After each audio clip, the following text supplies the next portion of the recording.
Pushkin. Paul Simon's one of the greatest living songwriters. Since debuting with Art Garfunkel in 1957, Paul's written countless songs that are quintessential to the American psyche.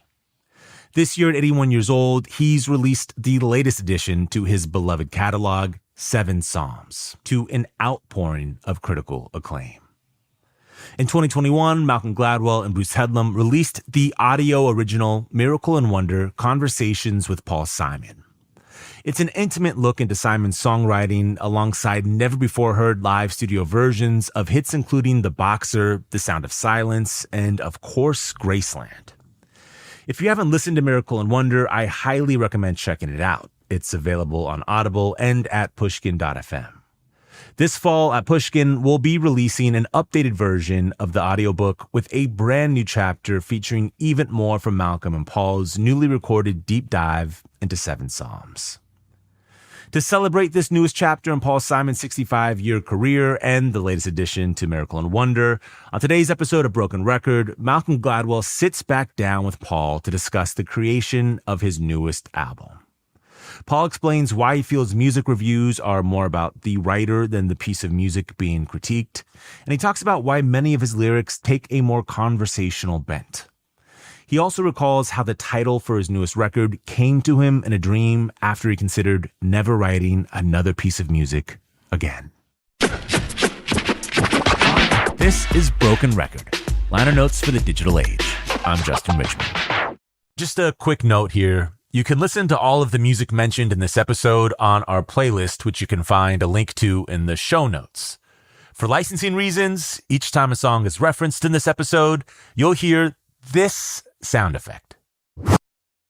Here's Malcolm Gladwell with Paul Simon. So how have you been? You've this album, I was reading through the reviews, and I was like, can I find a bad review? I can't find one. This has never happened. I'm so used to getting bad reviews myself that when someone you hit for the cycle on this, is like, there's no... That's a great, I love all baseball metaphors. Well, it's very pleasant to have a hit, you know? I don't read reviews, so I didn't read any of them. I'll tell you, they are 100%, they are rhapsodic. You should read them. They're fantastic. They're like... You know, if I do read them, I will not be happy. The reviews are about the reviewer. Yeah. So, number one, you're getting an insight into somebody's ego, which is sort of private in a way.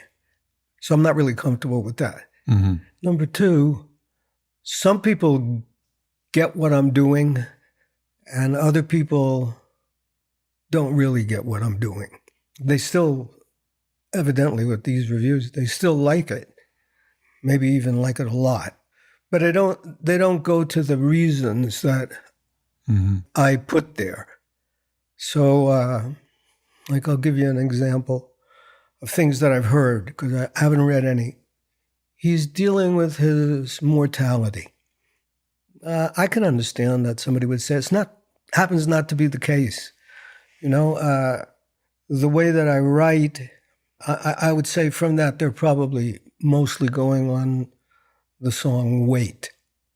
You know, the way that I write it's partly true personally. It's partly like a wish that I have. It's partly other people's lives, but it's a character. Even though the character is me, it's not really me. It's a character. So that character is dealing with the issue of mortality. That's because the way that song was written, maybe one of the last or the last song.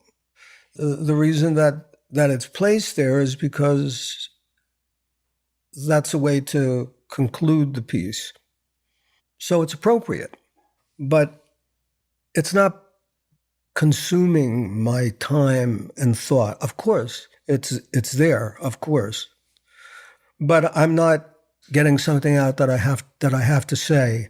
I'm concluding this long piece in such a way that it feels, hopefully, that it feels satisfying. Mm-hmm. Did you write Wait thinking that it was going to be the final? Yes, I wrote it as the final piece. That's why I think it was either Wait or Trail of Volcanoes. That was the final piece that I wrote. What happened with Trail of Volcanoes was I had another song and it didn't fit anywhere. And so I said, I have to lose this one. It's good. It was a guitar piece. It wasn't a written song, but it didn't fit musically anywhere. It just couldn't find its place.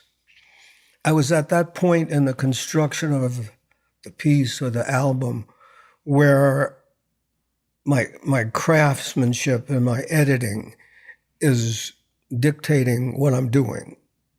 It says to me, that is slowing everything down, no matter where you put it. And I'm looking for something to continue the momentum to get to the final Lord and the conclusion, even though I didn't know what the conclusion was at that point.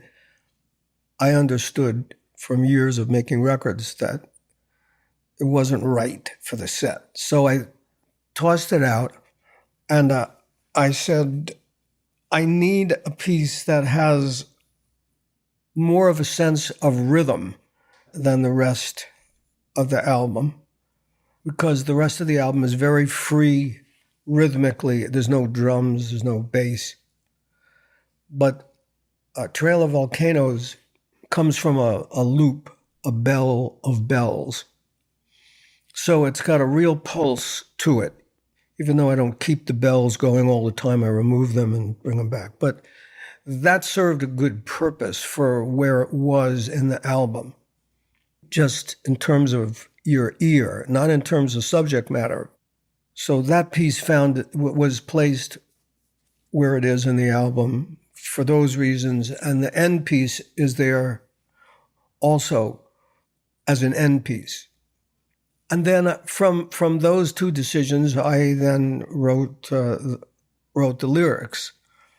I didn't know what I was going to write in Trail of Volcanoes, which in a way you can tell from the way it begins. Some of my songs begin very conversationally.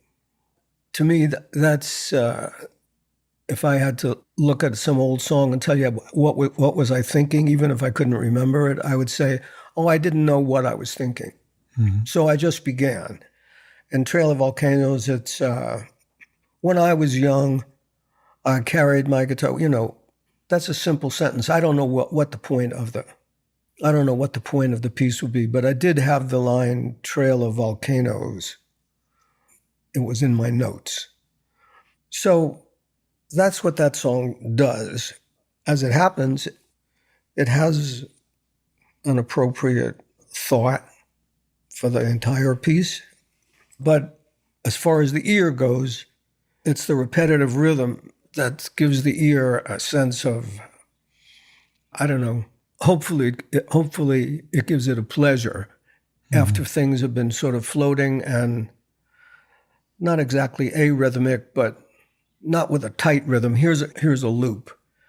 And Wait becomes, after these 6 songs, what subject would I be on?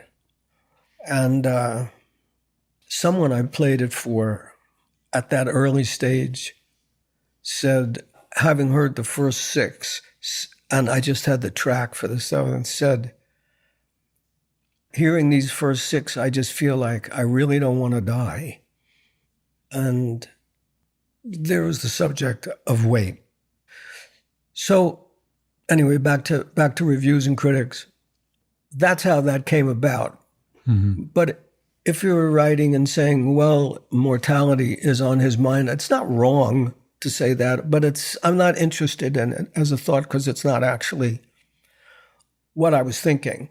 What I was thinking was sort of mundane compared to the idea of me contemplating my mortality. Mm-hmm. I was constructing a piece. Yeah. To go back a little bit, I was curious. The last record you had made prior to this was 2016. So this is the longest break you took between writing music, New songs. in your life. Yeah, it probably was. When I stopped performing and said I'm going to stop, which I think was in 2018, Yeah. one of my thoughts was, well, first of all, I thought this show that I'm doing, I've really taken it as far as I can take it in terms of rethinking songs and arrangements and anything that I did to that show as it then existed, it really would be in the danger zone of being rococo, it'd just be adding little things, and because I thought it's really right now. So I don't want to continue doing this because I'm not going to get the nourishment of rethinking songs and arrangements because they're really pretty well thought out. And if I don't get that, then I don't like performing because I'm bored. Mm-hmm. So I thought it's completed. Its cycle is completed. It's not a bad time to stop. And as for writing, if I continued writing from the way that I wrote the last piece of original music, which was Stranger to Stranger, I would be continuing problem solving in a way that started when I began to write when I was 13. So from the age of 13, when I wrote my first songs, my songwriting evolved in the way my songwriting evolved. So if I think of it as problem solving, I would continue problem solving in the same way. And from that, this is my internal conversation, I said, so I can make an album that's as good as Stranger to Stranger again. And I thought that album was good. But I'm not really enticed to do that. So I'll just not do it. I'll just stop. And if I want to find something that's challenging and that's new for me, the way to do that is to shut everything down and begin again. That was my thought. I didn't then start to work on anything because time went by, and then I had this dream that said, oh, you're writing 7 Psalms, or you should be writing 7 Psalms. So I began, whether it was subconsciously or not, I don't know, but I began to start from scratch again. Picked up a guitar and wrote guitar pieces and, got more in thinking about how I played guitar, and just I went back to what was the simplest way, and I started to build from there. After about a year of writing guitar pieces, words started to come also from dreams, which is unusual for me. I mean, it's happened in the past that I've thought of a line or two, but that's not usually the way I write. This was unusual. Do you remember? Can you even play for me the first little bit of music that got you going on this? Yeah, the first thing that I did was to play the first song. You begin with the guitar part, write the lyrics, and then adapt. Then you start to and fiddle. You write something that's just comes to you for reasons that you can't explain, and you start to think of what you might say over that. And when you find what you want to say, you modify the accompaniment so that it fits. Then it becomes a symmetrical pattern, and that pattern is repeated throughout. Every time the Lord section comes, that pattern is repeated. We're going to take a quick break and then come back with more from Malcolm Gladwell and Paul Simon. We're back with more from Malcolm Gladwell and Paul Simon. Can you give me another example from of the kind of loop between the music and the lyrics that you were working on with the... Yeah, the process for me is a thought that comes from some place that I don't know. Just 1 second it's not there, the next second it's there. And with that piece of information, it then gets put into the pile of potentially to be edited, that pile. And the words start to come, and as if you were sculpting a piece of wood or stone, you slice away and chip away to find the right shape. And in the case of the Seven Psalms album, because it's really a voice and guitar, even though there are a lot of other instruments augmenting the sound of the guitar, essentially what you're hearing is a voice and a guitar, which means that particular attention has to be paid to what the guitar is playing and the dynamics of the guitar, the volume of, how loud, how soft it gets. And because it's an acoustic guitar, just the way you play it automatically has, the nature of it is that some notes are going to be louder than others because of the way the guitar is built and just acoustics. So one of the things that happened in Seven Psalms that was different from the other albums is that I really paid a lot of attention to making the notes, the individual notes of a piece, be balanced and have a dynamic to them. So if one note stuck out in a way I didn't want, I could lower it in Pro Tools. Or the opposite. If it was too soft and I needed it to punch more, I could raise it. So one of the things that's unique about Seven Psalms for me is that I'm treating the guitar as an entire orchestra. I use the rhythm of it. So, because it's just a guitar and a voice, I'm paying a lot of attention to what's going on with the guitar. And from that, I'm adding these other percussion instruments, mostly bells, but gongs. I can show you. Like here's a bell. I don't know why this is called an elephant bell, but so here it is.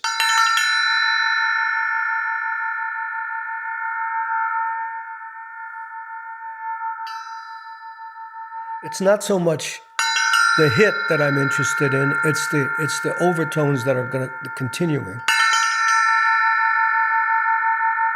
Has a little pulse. So I would attach that to certain notes. Where was that sound used? What song? Oh, throughout the record. Yeah. Just must probably used 100 times. And is that it's called an elephant bell? It's called an elephant bell. Is it actually a kind of vintage? It's not new. Yeah. I don't know how old it is. It's very unusual looking. It doesn't look modern. It's probably Asian.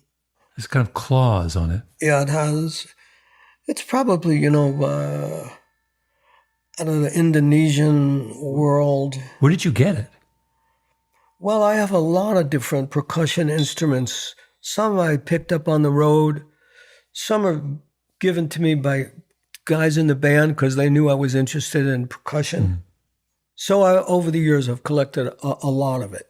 So the guitar has a bell in it. It has a ring in it. And sometimes I'd attach this bell to it very subtly. It's not meant to be, really noticed as much as felt. This bell that I'm holding now we call this a spinning bell. Oh, that's lovely. I don't know if you can hear it with this microphone, but it goes, whoom, whoom, whoom, whoom, whoom. That's a different bell. It's used at a different time. It's just like a brass. It's about tree. 4 inches wide, and it sort of looks like a pointy hat, and it's an eighth of an inch thick, and it's made out of brass, and It has a string, and you spin the string around so that when it unwinds, it spins. And as it spins, the sound changes. I'll do it again. I don't know whether these microphones are going to be able to pick this up, but...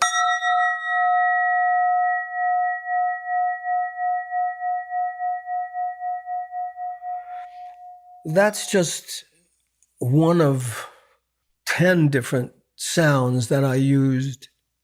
And for me, if you consider this record to be a spiritually oriented record, the spirituality is mostly expressed in the music, even though the words are on the same subject, but the unspoken, the silent conversation, so to speak, well, the conversation without words is the deeper spirituality for me, because it's some expression of something that I hear and feel without words. So going back to reviews, if you're not focused on that aspect, and most reviewers are not going to focus on that because most reviewers are writers, and so they focus on words.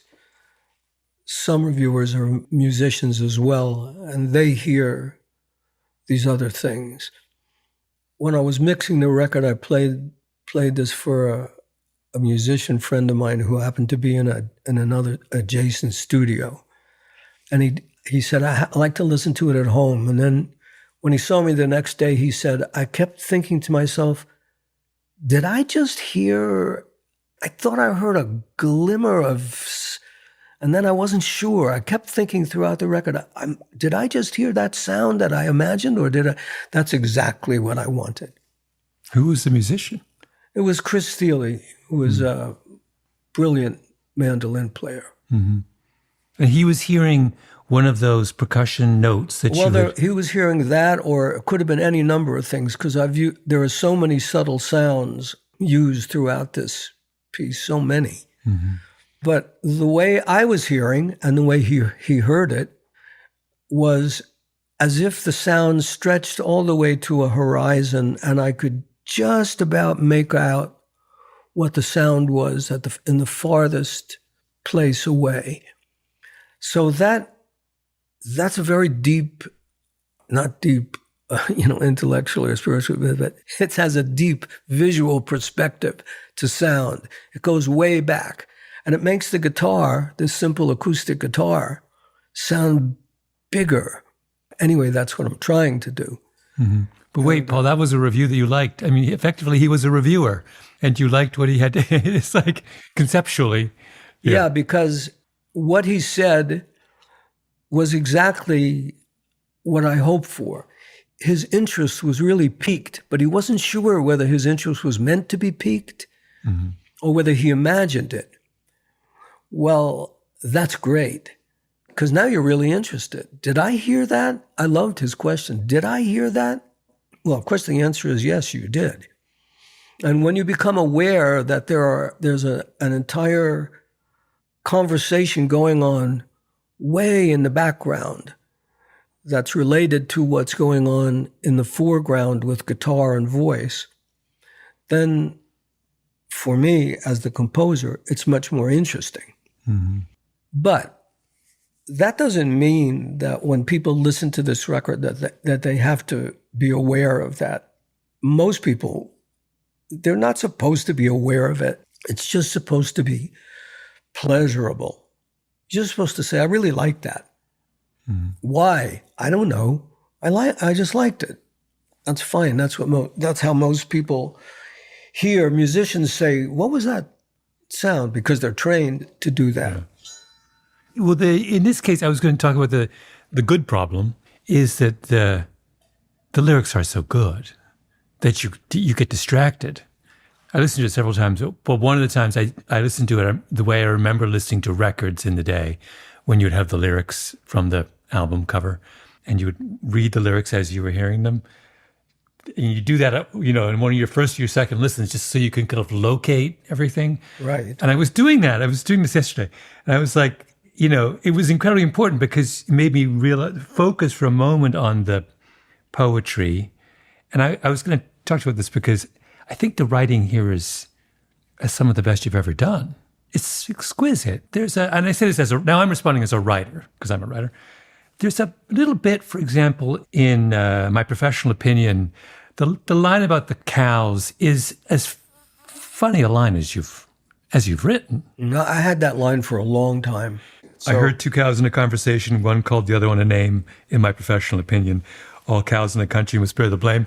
I mean, come on, it's like, that's in the pantheon of great Paul Simon lines. Well, I don't know what that pantheon is, but anyway, to me, the funny thing was the two cows in conversation. Yes, that's right. And that came from out in Montauk, where I lived. There's like on the road that I drive up to our place, there's a big field, and there are cows there.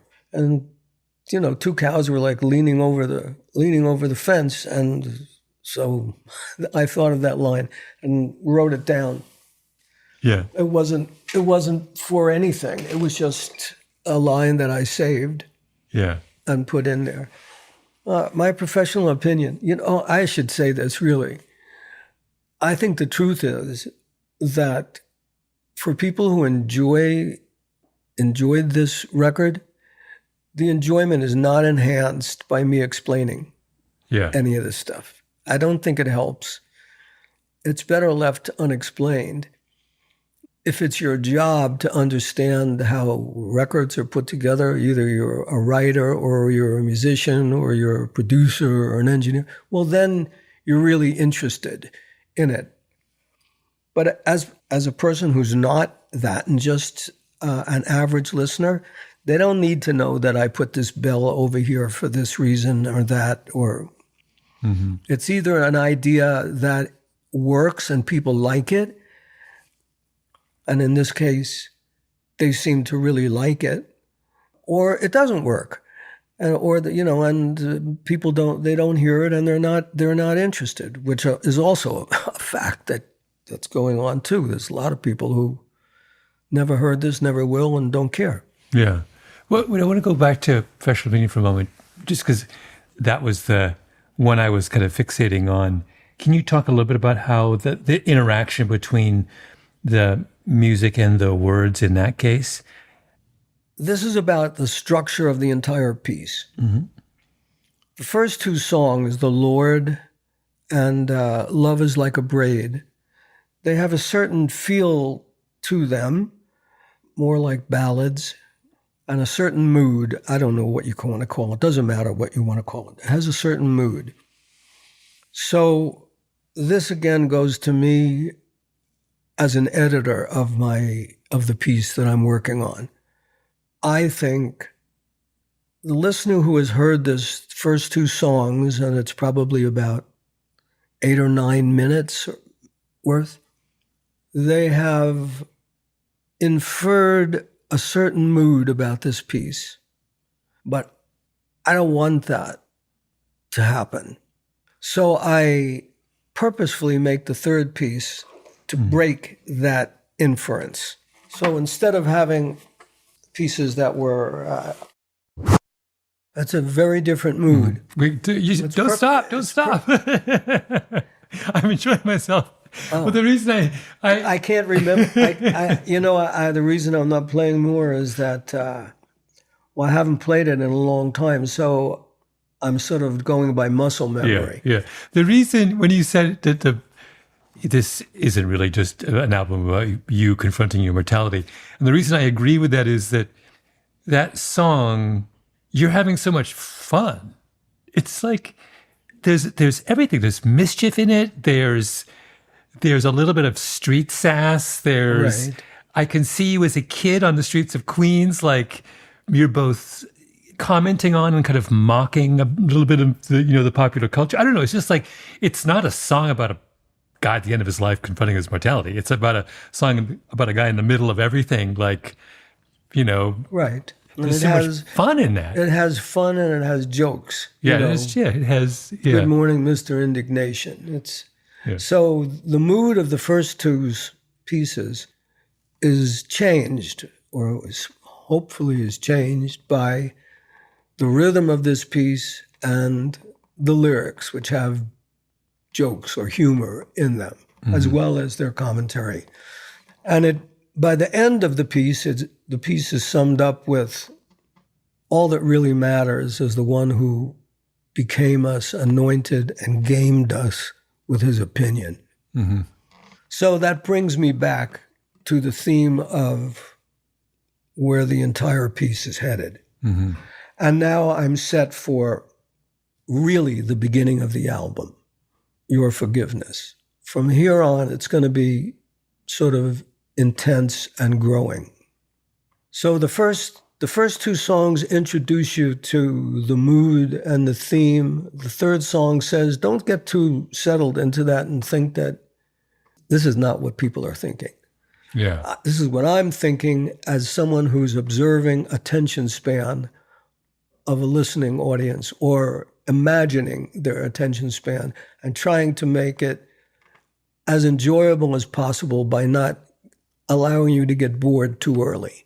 Yeah. But it's very, I mean, I'm remembering back to our long conversations 2 years ago, it's typical of your kind of writing and communication style that you like to establish something and then say, wait a minute. And then the humor often comes in you amending the Right. impression that you've given. That's right. Yeah. There's a line, in one of the reviews, someone quoted that lovely line where you said, I'm a man who likes to travel, but maybe not since I live. What's the line? Oh, that's from Darling Lorraine. That's Yeah. a perfect example of that. Yes. I think that might have been the first time that I may have used that kind of joke. The line is, all my life I've been a wanderer, which I wrote because I just make up things as I'm searching for a melody. I wrote that line and thought, what bullshit, you know? So what it ends up in the song is, all my life I've been a wanderer. Not really. I mostly lived in my parents' home. Anyway, Lorraine and I got married. Yeah. And I love that the subject changes completely, 180 degrees. He says a line, it's just a lie. Then he says, that's bullshit. Really, anyway, back to Lorraine and I. We got married, and that's the way conversations are. We don't just talk on one straight subject. We do this, and then there's an interruption, and we go over here. We say, oh, that reminds me, I have to pick up my clothes at the cleaners, or a funny thing that somebody said. It's just the mind changes all the time, and songs can be the same. And when they are, it doesn't upset the listener, I don't think. We have to pause for another quick break, and then we'll come back with more from Malcolm Gladwell and Paul Simon. We're back with the rest of Malcolm Gladwell's conversation with Paul Simon. My favorite component, I guess we don't want to call them songs. I don't know what we call them, but Sacred Harp is the one that I was really drawn to. That's mine too. I wanted to talk about that one because it has, on the writing front, there's that one little bit about when the kids get in the car and they say they would have mowed us down. I have it written down here. And then we talk about the boy, about he doesn't talk much anymore, just to the voices inside his head. The boy just gazed down at the floor and nodded once or twice at what she said. That little section that begins with her voice was a blend of regional perfumes. We have no destination. It's another one of those things where I was like, this is as beautiful and perfect a lyrical section as you've ever done. It's like, thank you. It's an entire scene in a brilliant, moving, powerful scene in 4 lines. Well, yeah, I could use you as my reviewer. You can review all my stuff. I'm happy to. But I don't know where that came from, her voice, a blend of regional perfume, but it sang perfectly. Mm-hmm. And it also had a description of... when you say it sang perfectly, what do you mean? It had the right syllables and the right sound to go with the melody that I wanted to sing. I didn't have to push or fit it in, or it was a natural flow of words, but they also were an interesting description that I think would be easily understood. You could imagine what that would be. And it also implies one thing about her as it's very womanly. Mm-hmm. And the other is that it feels Southern, too, to me. It's like regional perfumes. I don't think of it as New York perfume. I think of it as Southern. Yeah. Backcountry Maine is not a perfumed accent. Yeah, it feels like it's Texas. Yeah. Which is where it was set in my mind. You wrote that lyric here. Yeah. And that's why Edie's voice, which it serves the song in several ways that are powerful, I think. First of all, you're not expecting to hear another voice come in on the record that has only been me and the guitars so far. So it's a surprise. And Edie is from Texas, and she sings great no matter what she does. She's one of those people that's, has perfect pitch and sings in tune all the time. It's very enviable. But she's also naturally inhabits that character. So to me, she sounds like that character, and it's really the two of us in a pickup truck, which she drives anyway. So she was the right person to tell that story. And her accent is like that. It is that sort of soft Southern accent. Mm-hmm. So it's a little play. It's a little play that's going on there with different characters. And sometimes like when she's introduced with her lines, "Hurry, get yourself inside the truck," to the hitchhikers when it's raining, the both of us sing that line. I'm singing harmony to her, but I fade out my voice somewhere in the middle of the first sentence. So it's sort of my voice introduces this character, but it doesn't stay for the conventional length of time, which is one line or something. It's not a usual duet form. It's a sound that comes and then disappears. That's like a lot of sounds on this record. They appear and they disappear, and then the listener says, "What was that?" Mm-hmm. Or hopefully they say that. It's meant to be the way we observe and the way we think. We don't think in 4 bars or 8 bars. We think with no bar lines. Things come in, they go away, and that's what I was trying to do with the writing. And that song is a good example of me trying to do that. You never considered anyone but Edie for that? Oh, no, I never thought anybody else would do that. Were you thinking of her even as you first wrote the lyrics? I think once I put the other character in there, I knew it would be Edie. And Edie and I, we haven't done it on record, but we've sung a lot in harmony. And like many years ago, Edie wrote these songs when our kids were little, and she used to take them to the park in the stroller. She would make up songs while they were in the stroller and on the swing. And they were great songs, really simple, great, the kids could sing along with, but beautiful. Wait, did she ever record those? We recorded them. Oh, you did? Yeah. So I know that we sing well together. We have a very good blend. So Edie was always that character. And then in Wait, she also fits that character. It's another character, that voice that comes in. It was like sort of angelic, and it also fits Edie's voice because it's a voice that can go in a lot of places. Her natural inclination is to be a little bit bluesy. She her notes sort of fall off, and yeah. But in this case, she's just singing in this voice that's, I don't know who that voice is. It would be, the cliche would be, it would be like an angel's voice, I wouldn't say that, but that's the cliche of it. Can you play any bit of the music for Sacred Heart? Yeah, I can play a little bit of the guitar. I forgot some of it, but.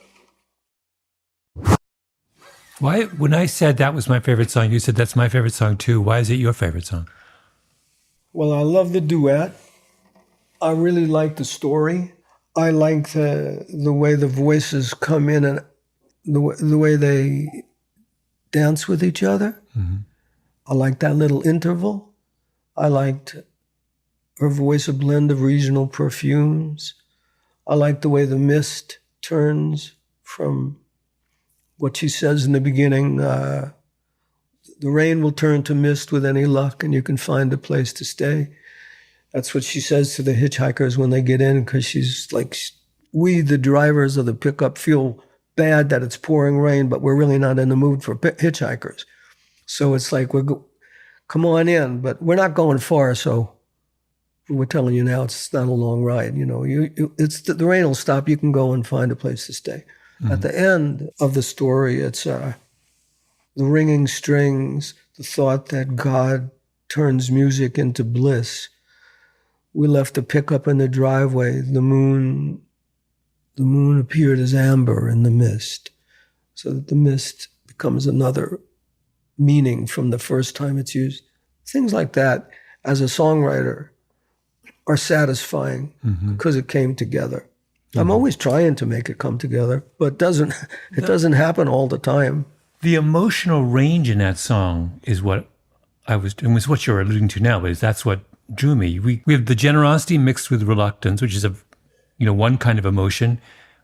We meet these two people and they're broken. These kids, they're like on the run. That's right.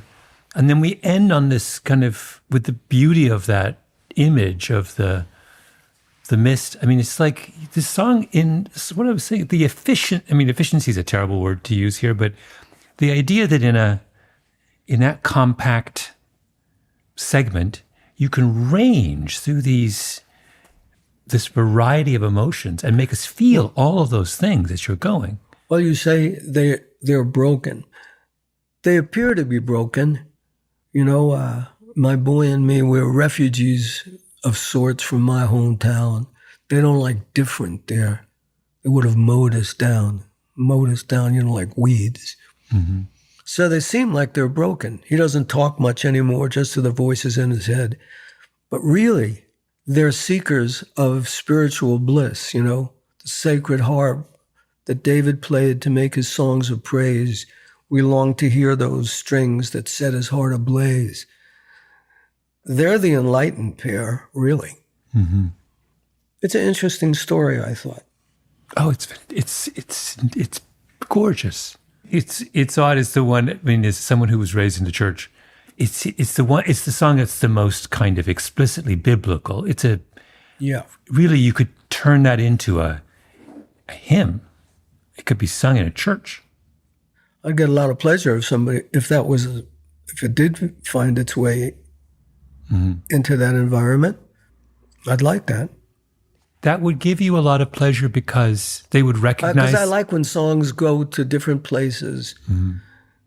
I like it when different communities of people hear something that they identify with in a song. It means that you can read different things into it, and it's something that, as a songwriter, you would hope to achieve that something would appeal to many, many people on a personal level, and that personal interpretation would be quite different along the spectrum of the listeners. Mm-hmm.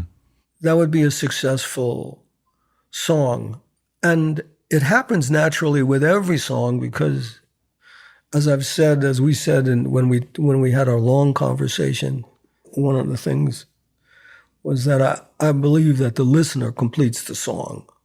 They hear it, they take in the meaning on a personal level. It may not be the meaning that I intended. They even change the words in their mind. When people sometimes repeat the words that are their favorite words to me of the songs, it's not what I wrote, but it's what they heard. Mm-hmm. That's what it is. That's what the listener completes the song. So if this song was sung in an environment that was a church environment, it would have a certain kind of meaning. If it was sung in a different place, it would have a different meaning. That's good. It's good because it does have a choice of meanings. Mm-hmm. Was the production of this record different than previous records? Was it more exhaustive? No. It was the same. It's the same. This was just a different animal, that's all. It's not exhausting anyway. It's not exhausting, and I don't get bored with doing things over and over and over again. It's not even a thought that enters my mind, this is boring. You're searching for something that you can hear, but you haven't attained yet. So you really get interested in the pursuit.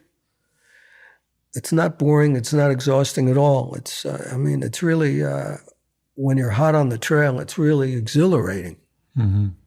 And it's part of what makes me like to do this and why I've spent my whole life doing it. Is I really enjoy it. And when I get it right for myself, then I get a little blast of dopamine in my brain and I'm addicted. I want it again. Thanks to Paul Simon for taking us behind the making of his newest album, 7 Psalms. Be sure to check out the audio original Miracle and Wonder Conversations with Paul Simon to hear more about Paul's brilliant career. You can find it at audible.com or at pushkin.fm. And again, we're releasing a new version of that book along with a brand new chapter about 7 Psalms this fall. You can hear Paul's new album, 7 Psalms, along with all of our favorite songs of his on a playlist at brokenrecordpodcast.com. Broken Record is produced with help from Leah Rose, Jason Gambrell, Ben Tolliday, Nisha Venkat, Jordan McMillan, and Eric Sandler. Our editor is Sophie Crane. Broken Record is a production of Pushkin Industries. And if you like the show, remember to share, rate, and review us on your podcast app. Our theme music's by Kenny Beats. I'm Justin Richmond.